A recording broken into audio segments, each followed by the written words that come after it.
दोस्तों, आप देख रहे हैं G19 टीवी और मैं अमरेश कुमार सिंह। फतुहा शहर के रुकुनपुर पंचायत के ग्राम रुकुनपुर मोहम्मदपुर के सतगुरु कबीर मठ से श्रीमद् भागवत कथा ज्ञान यज्ञ के आयोजन को लेकर आज पहला दिन जल भरी कलश शोभा यात्रा निकाली गई, जिसमें सैकड़ों श्रद्धालु महिला, पुरुष और बच्चों ने भाग लिया। ज्ञात हो कि कबीर विश्व मानव उत्थान मंच के नेतृत्व में जल भरी कलश शोभा यात्रा निकाली गई, जिसका नेतृत्व साहेब श्री परमानंद दास द्वारा किया गया। विदित हो कि इस दौरान फतुहा के दरियापुर गंगा कटैया घाट पर विधि विधान के साथ 551 महिलाओं द्वारा कलश जल भरी किया गया।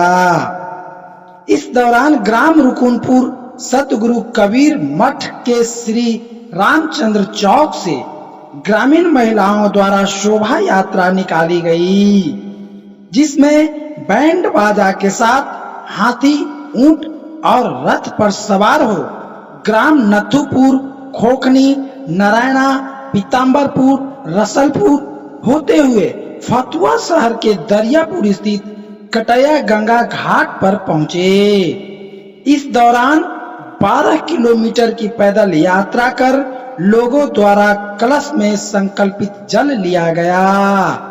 इस शोभा यात्रा में मुख्य रूप से महंत दयानंद दास, जीतलाल पासवान, लाल बहादुर चौधरी, प्रिंस कुमार, गोविंद कुमार, कमलेश कुमार, मुकेश कुमार पार्थ, लाल बाबू शास्त्री, हरि प्रसाद यादव, महंत प्रहलाद दास गोपालगंज, महंत सुभाष दास मोतिहारी, महंत बलेश्वर दास मुजफ्फरपुर और नागेश्वर दास राजगीर सहित कई लोग मौजूद थे। दोस्तों, जैसा कि फतुहा शहर के ऐतिहासिक कटैया घाट के मां गंगे के पावन तीर पर आप देख सकते हैं बहुत सी संख्या में संत लोग पधारे हैं, जिसमें साहेब श्री परमानंद साहेब भी हैं।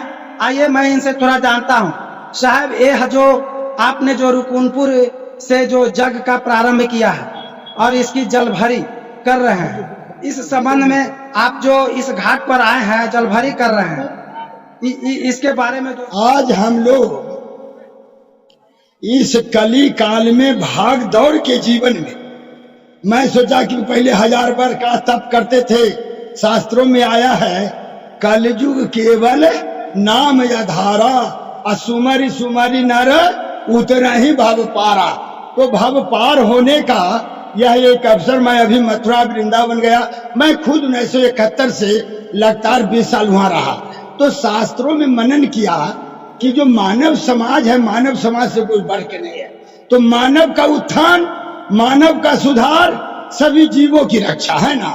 तो इसलिए मैं एक संहिता भी है जहां कबीर साहब ने कहा, मानव तेरा गुण बड़ा, मांस न आवे काज, हार न होते आवरण त्वचा न पाए।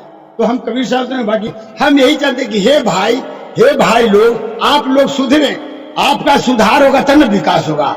मानव का सुधार, 84 लाख जीवों का सुधार। बोलिए सदगुरुदेव की। हम लोगों को हिंदू समाज में गंगा मैया की बड़ी प्रधानता है और कोई भी शुभ काम होते हैं तो हम लोग गंगा मैया के आवाहन करते हैं, बुलाते हैं। यहाँ एक यज्ञ हमारा ऋषि मुनि महर्षि जितने प्राचीन में हुए हैं सब यज्ञ का आयोजन करते थे। अब यज्ञ के आयोजन से ही उभय सागर अपने को पार समझते थे। हमारे यहाँ भी जैसे जब से ऋषि मुनियों को हम लोग औलाद है और हम लोग एक तरह से उन प्राचीन ऋषियों मुनियों के धर्म को प्रचारक है, जो ऋषि मुनि सृष्टि के आदि से यज्ञ को करते आ रहे हैं। और उन्हीं के संतान में हम साधु संत हैं, अपने अपने मठ बना करके यज्ञ का आयोजन करते हैं। इसी सिलसिले में परमानंद साहब ने यज्ञ का भी आयोजन किया है जन कल्याण के लिए। यज्ञ का मतलब होता है कि जन कल्याण के लिए, जिसमें समाज का कल्याण हो, हर तरह से आर्थिक बौद्धिक विकास हो, वो जो है संतों का काम है प्रचार करना। तो हम संतों जितने हैं सब इस स्थिति को बीड़ा उठाए हैं। चाहे जगह करा करके, चाहे घर घर जा करके, संत जो है चलंत तीर्थ स्थान है, वो सभी घर घर जाते हैं और घर घर मानव को सही मार्ग बतलाते हैं। इसलिए इसी सिलसिला में एक जग माध्यम हो रहा है। और श्री परमानंद साहब जहाँ रहते हैं फतुहा में थे देख देख कराए थे, और जगह जग कराते आए हैं। ये बोल सतगुरु देव की जय।